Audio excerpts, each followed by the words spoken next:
Alors cette vidéo est la suite de la vidéo froid 269 dans laquelle il y avait un ventilateur donc de l'évaporateur qui était mort. Donc là j'ai le moteur de remplacement. Donc c'est pas un moteur d'origine Profroid, hein, c'est un substitut, c'est un moteur MEK de 34 watts. Donc je fais l'intervention et ce qui est intéressant aussi à voir dans cette vidéo là c'est la prise en glace qu'il y a, en tout cas le niveau de prise en glace. Comme l'évaporateur a tourné donc avec un carton pour boucher le trou là et a tourné pendant plusieurs jours sans ventilateur sur le côté droit.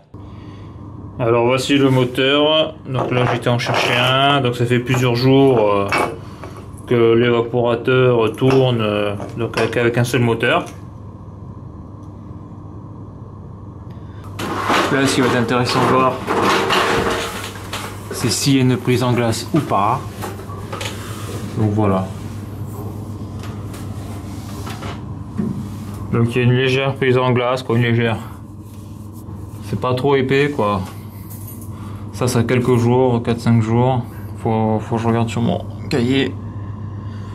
Donc moi quand j'étais venu l'épaisseur était beaucoup plus grande. Donc ça donne une idée un petit peu du temps.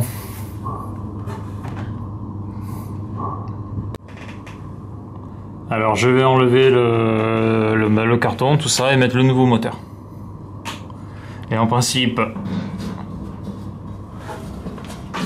je dois avoir l'hélice et la boulonnerie derrière. Bon, ouais, c'est bon, ça n'a pas bougé, ok, c'est bon. Voilà, ça n'a pas bougé. On voit qu'il y a de la glace quand même un peu en bas, et sur le milieu là. Donc je vais monter le moteur, mais avant de monter l'hélice, je vais mettre un petit coup d'eau chaude. Alors la petite prise en glace derrière est éliminée. Donc souvent il ne faut pas oublier d'enlever la glace entre les ailettes là. Donc là la lumière vient de se couper comme par hasard. Bon ben là j'ai raccordé le nouveau moteur, ici il n'y a plus de glace. Donc là il n'y a plus de glace là. On va peut-être mettre un petit collier ici là pour pas que ça bouge sur le câble et puis voilà. Non, je vais mettre l'hélice. Donc là j'ai fini de monter l'hélice. Donc là ce que je voulais montrer alors c'est que ici on a la flèche là.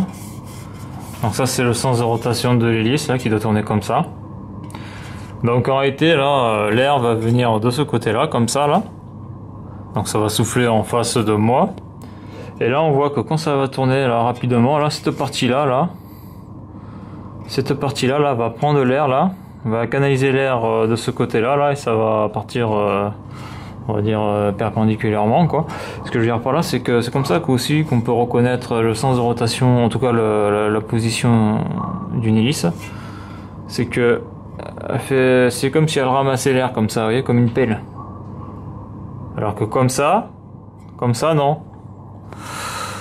Comme ça l'air va venir de ce côté là, alors que de l'autre côté si ça tournait en sens inverse comme ça là, l'air partirait là-bas. Sauf que là en plus il y a le petit profilet là. Donc ça prend l'air en bas pour le ramener vers le haut et donc vers moi là, vers l'appareil photo.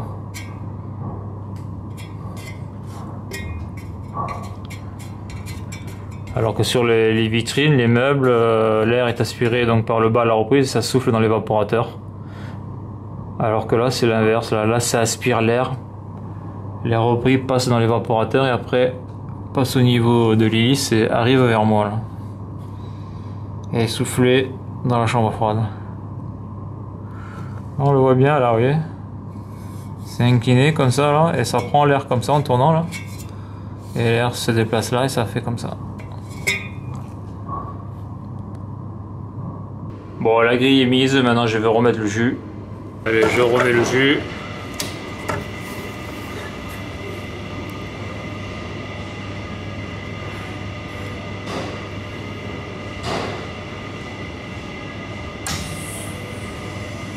On a attendu l'électromagnétique claquer.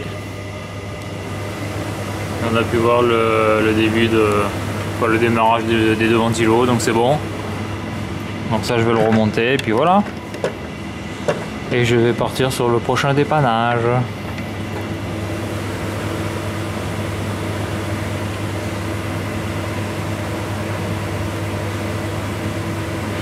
Alors à noter qu'entre la vidéo froid 269 et froid 270, c'est-à-dire la première intervention lorsque j'ai vu que le ventilateur droit était mort et l'intervention où je change le ventilateur, il y a entre les deux 6 jours. Donc là on peut voir que après 6 jours de fonctionnement, donc avec le carton, on a une prise en glace sur le côté gauche et on peut voir l'épaisseur de la glace. Donc par rapport à la vidéo froid 269, on peut imaginer que vu l'épaisseur de la glace, le ventilateur devait être mort depuis déjà au moins 2-3 semaines, si ce n'est pas un mois. Donc voilà pour cette petite vidéo. Donc si vous l'avez aimé, n'hésitez pas à la liker et à la partager. Et à bientôt pour une prochaine vidéo.